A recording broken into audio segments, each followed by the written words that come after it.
ನಮಸ್ಕಾರ ವೀಕ್ಷಕರೇ, 18 ಟಿವಿಗೆ ಸ್ವಾಗತ. ನಾನು ಪವನ್ ದೇಶಪಾಂಡೆ. ನಮ್ಮ ರಾಷ್ಟ್ರಕ್ಕೆ ಡಾಕ್ಟರ್ ಮನಮೋಹನ್ ಸಿಂಗ್ ನೀಡಿದ ಕೊಡುಗೆ ಅಪಾರ. ಕೆಪಿಸಿಸಿ ಸದಸ್ಯ ಸುರೇಶ್ ಫತ್ತೇಪುರ್ ಸಂತಾಪ.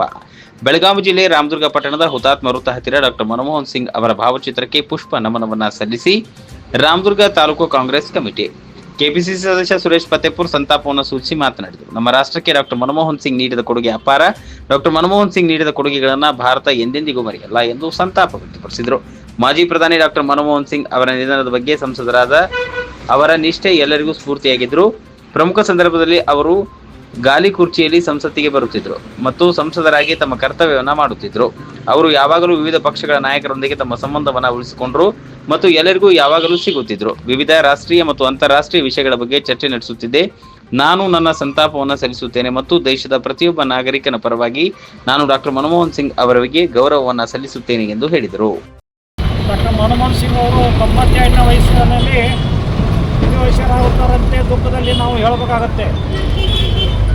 ಇವತ್ತು ವಿಶ್ವದ ಪ್ರಪಂಚದಲ್ಲಿ ಆರ್ಥಿಕ ತಜ್ಞರು ಅಂತಕೊಂಡು ಇವತ್ತು ಗುರುತಿಸಿಕೊಂಡವರು ಮನಮೋಹನ್ ಸಿಂಗ್ ಅವರು. ಒಂದು ಕಾಲದಲ್ಲಿ ಮನಮೋಹನ್ ಸಿಂಗ್ ಅವರು ಪ್ರಧಾನಿ ಮಾಡಿದರೆ ಮಾತ್ರ ಏನೈತೆ ನಾವು ವಿಶ್ವಸಂಸ್ಥೆಯವರು ಭಾರತಕ್ಕೆ ನಾವು ಸಾಲ ಕೊಡ್ತೀವಿ ಅಂತಕೊಂಡು ಒಂದು ಷರತ್ತು ಹಾಕಿದರು. ಆ ಷರತ್ತು ಇವತ್ತು ಏನೈತಿ ಮನಮೋಹನ್ ಸಿಂಗ್ ಅವರು ಪ್ರಧಾನಮಂತ್ರಿ ಆಗಬೇಕಂತಕೊಂಡು ಏನು ಷರತ್ತು ಹಾಕಿದಾರಲ್ಲ ಅದು ಭಾಳ ಹಿರಿಮೆ, ಅದು ಭಾರತ ದೇಶಕ್ಕೆ ಹಿರಿಮೆ. ಅದು ಒಂದು ಕಾಲದಲ್ಲಿ ಇವರು ಪ್ರಧಾನಮಂತ್ರಿ ಆಗಿದ್ದಾಗ ಡಾಕ್ಟರ್ ಅಬ್ದುಲ್ ಕಲಾಂ ಅವರು ಕೂಡ ಏನೈತಿ ರಾಷ್ಟ್ರಪತಿ ಆಗಿದ್ದರು. ಇವರು ಇಬ್ಬರು ಕಾಲದಲ್ಲಿ ನಮ್ಮ ಭಾರತ ಭಾಳ ಸುಖನಿದ್ರ ಇತ್ತು. ಅವಾಗ ಯಾವುದೇ ಒಂದು ಏನೈತೆ ಅನಾಹುತ ಘಟನೆ ಕೂಡ ಆಗಿದ್ದಿಲ್ಲ. ಯಾಕೆ ಬುದ್ಧಿವಂತಿಕೆ ಇತ್ತು ಡಾಕ್ಟರ್ ಮನಮೋಹನ್ ಸಿಂಗ್ ಅವರಿಗೆ. ಆ ಬುದ್ಧಿವಂತಿಕೆಯಿಂದ 2 ಸಲ ಅವರು ಪ್ರಧಾನಮಂತ್ರಿ ಆದರು. ಆ ಪ್ರಧಾನಮಂತ್ರಿ 2 ಸಲ ಆಗಿದ್ದಕ್ಕೆ ಇವತ್ತು ನಮ್ಮ ಭಾರತ ದೇಶ ಬಹಳ ಆರ್ಥಿಕವಾಗಿ ಮುನ್ನಡೆ ಬಂದಿದೆ. 1,65,00,000 ರೂಪಾಯಿ ಇವತ್ತು ಭಾರತದ ಏನೈತಿ ರೈತರ ಸಾಲ ಮನ್ನಾ ಮಾಡಿದಂಥ ಏಕೈಕ ಪ್ರಧಾನಿಯವರು ಮನಮೋಹನ್ ಸಿಂಗ್ ಅವರು. ಯಾಕಂದರೆ ಭಾರತದಲ್ಲಿ ಏನೈತೆ ರೈತರ ಸಾಲ ಮನ್ನಾನೇ ಮಾಡಿಲ್ಲ.